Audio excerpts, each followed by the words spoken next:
नमस्कार विद्यार्थियों, only UPSC के इस स्पेशल क्लास सेक्शन में आपका स्वागत है। हम भारत के कर व्यवस्था को समझ रहे हैं, उसी क्रम में अगली क्लास है। आज की क्लास में हम डिस्कस करेंगे डीटीसी के बारे में, जिसको प्रत्यक्ष कर संहिता यानी कि डायरेक्ट टैक्स कोड भी कहा जाता है। ठीक है, तो आज की क्लास में हमें यही समझना है कि डीटीसी क्या है, इसके सुझाव क्या क्या हैं और इनमें से कौन कौन से सुझाव सरकार ने माने हैं या उन पर क्या बात सरकार ने की है। ये सारी चीज़ हम इसमें समझेंगे। ठीक है, तो आइए स्टेटमेंट देखते हैं। डीटीसी यानी कि प्रत्यक्ष कर संहिता प्रत्यक्ष कर के क्षेत्र में एक प्रस्तावित कर सुधार था। ठीक है, ये एक कर सुधार है। ठीक है, एक बार यह लागू हो जाती है तो यह आयकर कानून को पूर्णतः प्रतिस्थापित कर देती है। ठीक है, परंतु इसके कई प्रावधानों के लोकप्रिय न होने के कारण वर्तमान सरकार ने इसे पूर्णतः लागू नहीं किया। सरकार ने इसके महत्वपूर्ण प्रावधानों को धीरे धीरे आयकर अधिनियम में संशोधन कर लागू करने का विचार बनाया। ठीक है, डीटीसी के अंतर्गत महत्वपूर्ण सुझाव निम्नलिखित हैं। ठीक है, तो शुरुआती बात यह है कि डीटीसी होता है क्या है, तो ये प्रत्यक्ष कर संहिता है, यानी कि जो डायरेक्ट टैक्स है उसमें सुधार के लिए जो है नियम की बात है। ठीक है, तो ये जब लागू होता है तो जो आयकर अधिनियम के नियम है वो पूर्णतः प्रतिस्थापित इससे हो जाते हैं। तो इसमें कई नियम ऐसे हैं जो निवेशकों को पसंद नहीं आएंगे, इसलिए सरकार ने किया क्या है कि इसे धीरे धीरे लागू करने का जो है उसने प्लान बनाया है और कोशिश ये की है कि आयकर अधिनियम में ही संशोधन करके इन प्रावधानों को उसमें लागू कर दिया जाए। ठीक है, तो ये सारी चीज़ें हैं, ये इसका परिचय था। अब आइए इसके प्रावधान क्या क्या उस पर हम चर्चा कर लेते हैं। ठीक है, वर्तमान में कर परिहार के उद्देश्य से जितने भी निवेश के उपकरण हैं उनमें ज़्यादातर एग्जेम्प्ट प्रणाली पर आधारित है। ठीक है, अब ये 3 एग्जेम्प्ट को आपको समझना है। ठीक है, एग्जेम्प्ट का मतलब क्या होता है, तो यहाँ पर आपने अगर हमारी पहले की क्लासेस पढ़ी है इकोनॉमिक्स वाली, तो वहाँ पर आपने पढ़ा होगा कि कर परिहार होता क्या है। कर को बचाने के लिए ऐसा कोई निवेश करना जहाँ पर टैक्स में छूट है उसको कर परिहार कहते हैं। ठीक है, तो एग्जेम्प्ट यानी कि ट्रिपल ई यहाँ पर लिखा हुआ है। तो इसका मतलब क्या है, पहले ये समझ लीजिए। तो इसका मतलब ये है कि जैसे मान लीजिए किसी उपकरण के द्वारा कर में छूट मिलता है, जैसे मान लीजिए कि 80C है या कोई बीमा है या कोई जो है प्रधानमंत्री राहत कोष है, तो जब इन सारे उपकरणों के माध्यम से आप टैक्स में छूट प्राप्त करते हैं तो जिस वर्ष आप इसमें निवेश कर रहे होते हैं उस वर्ष उस धन पर कर नहीं पड़ता, यानी कि पहले साल ये एग्जिम्प्टेड हो गया। यानी कि जिस वर्ष ये निवेश किया गया उस वर्ष ये कर से क्या हो गया, छूट इसको मिल गया, एग्जिम्प्टेड हो गया। ये जो दूसरा ई है इसका मतलब ये है कि पूरे अपने कार्यकाल के दौरान, कार्यकाल का मतलब कि निवेश कितने समय के लिए किया गया है, तो उस पूरे कार्यकाल में भी ये टैक्स से क्या है, छूट इसको मिलता है, यानी कि एग्जिम्प्टेड होता है। तीसरे एग्जम्प्टेड का मतलब ये है कि जब वो मेच्योर्ड हो जाता है, जैसे मान लीजिए आपने किसी बीमा में पैसा लगाया है या किसी प्रोविडेंट फंड में पैसा लगाया है, उस पर टैक्स में छूट मिलना है या सुकन्या समृद्धि योजना में है, तो जब उस पर उसकी मेच्योरिटी पीरियड पूरी हो जाएगी और वो धन मिलेगा तो उस पर जो है मूलधन और लाभ पर भी कोई टैक्स नहीं लगेगा, यानी कि फिर से एग्जम्प्टेड। तो 3 एग्जम्प्टेड का मतलब यही होता है। ठीक है, अब आइए फिर से स्टेटमेंट की ओर चलते हैं, देखते हैं कि स्टेटमेंट क्या है। ठीक है, इस प्रणाली के तहत जो धनराशि निवेश की जाती है वो कर के दायरे से निवेश के वर्ष में बाहर रहती है। यह धनराशि निवेश की पूरी अवधि में भी कर से मुक्त रहती है एवं परिपक्व होने के उपरांत भी पूरी मूलधन एवं लाभ पर जो है कर नहीं पड़ता, यानी कि कर मुक्त होता है।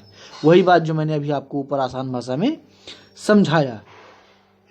ठीक है, डीटीसी के अंतर्गत यह प्रस्ताव था कि ट्रिपल ई यानी कि एग्जेम्प्टेड को प्रतिस्थापित करके ईईटी कर दिया जाए, यानी कि एग्जेम्प्टेड टैक्स, यानी कि जो आखिरी वाला ई था उसको प्रतिस्थापित करके टी कर दिया जाए। ठीक है, तो ये जो बात है, ये जो प्रत्यक्ष कर संहिता है उसमें कहा गया कि जो ट्रिपल ई है, ट्रिपल ई यानी कि एग्जेम्प्टेड इसको हटा करके ईईटी लागू किया जाए, यानी कि निवेश के वर्ष जो है टैक्स नहीं पड़ेगा, मेच्योरिटी के या मेच्योरिटी नहीं, जब तक वो निवेश है तब तक नहीं पड़ेगा, लेकिन जब उसकी मेच्योरिटी यानी कि वो टैक्स वो मेच्योर हो जाएगा, यानी कि प्रॉफिट जब मिलेगा तो उस प्रॉफिट पर टैक्स ले लिया जाए, ये कहा प्रत्यक्ष कर संहिता ने। ठीक है, ये उसका सुझाव था। ठीक है, डीटीसी का सुझाव है ये। इसके अंतर्गत कर परिहार के उद्देश्य से निवेश की गई धनराशि निवेश के वर्ष में कर से मुक्त होगी। निवेश की पूरी अवधि के दौरान भी कर से मुक्त रहेगी, परंतु परिपक्व होने की स्थिति में लाभ वाले हिस्से पर कर की वसूली होगी। वही बात जो मैंने अभी आपको समझाई कि जो लास्ट वाला ये है एग्जेम्प्टेड वाला, उसको टैक्स में कन्वर्ट कर दिया जाए। ये डीटीसी का सुझाव है। ठीक है, डायरेक्ट टैक्स कोड का सुझाव है ये। ठीक है, दूसरा देखते हैं। चूंकि ईईटी प्रणाली के लागू होने पर निवेशक को क्षति पहुंचती है, निश्चित तौर पर पहुंचेगी, क्योंकि पहले होता क्या था कि पूरा छूट मिलता था, अब आखिरी में जो लाभ मिलेगा उस पर टैक्स लिया जाएगा, तो निश्चित तौर पर निवेशक इससे खुश नहीं होगा। अतः यह तय किया गया था कि कर परिहार के उद्देश्य से निवेश की अधिकतम सीमा को बढ़ाया जाएगा, साथ ही वह हिस्सा जो कर से मुक्त है उसे भी बढ़ाया जाएगा। ठीक है, तो निवेशक को भी दिक्कत ना हो इसलिए टैक्स इस पर ना लगाया जाए, ये बात जो है सरकार ने सोची, लेकिन उन्होंने किया क्या कि निवेश के उद्देश्य से जो अधिकतम सीमा है उसको बढ़ा दिया जाए। ठीक है, आगे उसके बाद में डीटीसी का सुझाव क्या है। सभी भारतीय कंपनियों के लिए निगम कर के दर को 30% से घटा करके 25% कर दिया जाएगा। ठीक है, ये डीटीसी का सुझाव है कि जो भारतीय कंपनियां हैं उन पर कारपोरेट टैक्स जो है वो 30% से घटा करके 25% कर दिया जाए। ठीक है, आगे देखते हैं।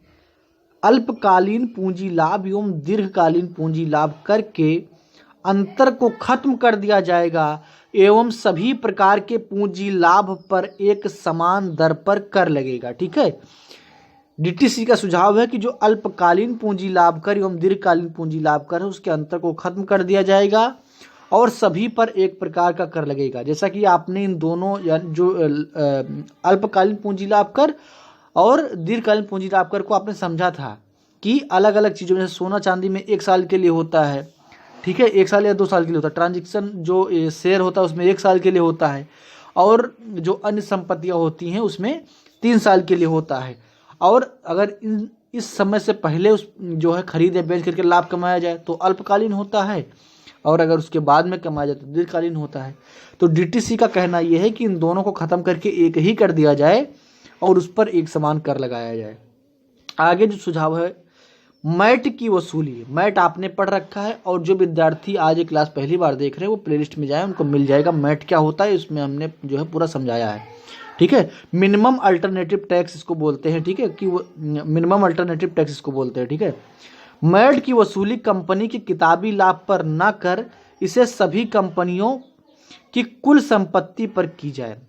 यानी कि बुक प्रॉफिट क्या होता है ये भी मैंने मैट वाली क्लास में समझाया है, तो ये चीज़ें आपको वहाँ पर समझ में आएंगी।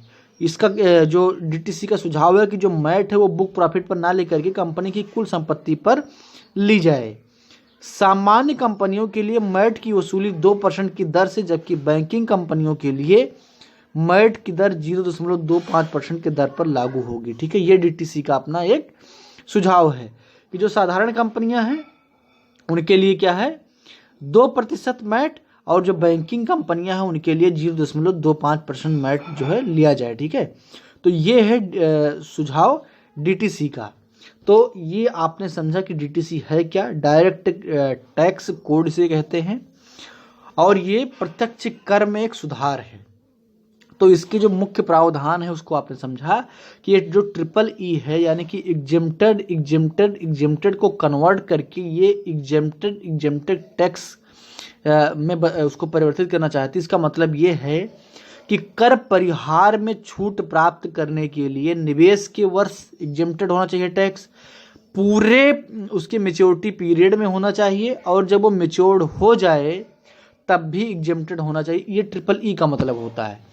लेकिन डीटीसी का सुझाव ये है कि 2E तो लागू रहे, यानी कि निवेश के वर्ष में उससे कर ना लिया जाए, जब तक वो निवेशित है तब तक कर ना लिया जाए, लेकिन जब वो मैच्योर्ड हो जाए और उससे लाभ बने तो उस पर कर लिया जाए। दूसरा जो है कि जो भारतीय कंपनियां हैं उन पर उनका जो निगम कर है वो 30% से घटा करके 25% किया जाए। जो तीसरा है अल्पकालीन पूंजी लाभ कर एवं दीर्घकालीन पूंजी लाभ कर के अंतर को खत्म कर दिया जाए और दोनों परिस्थितियों में एक ही समान टैक्स लगाया जाए। और जो एक सुझाव है मैट यानी कि मिनिमम अल्टरनेटिव टैक्स को बुक प्रॉफिट पर ना लेकर के उसको कंपनी के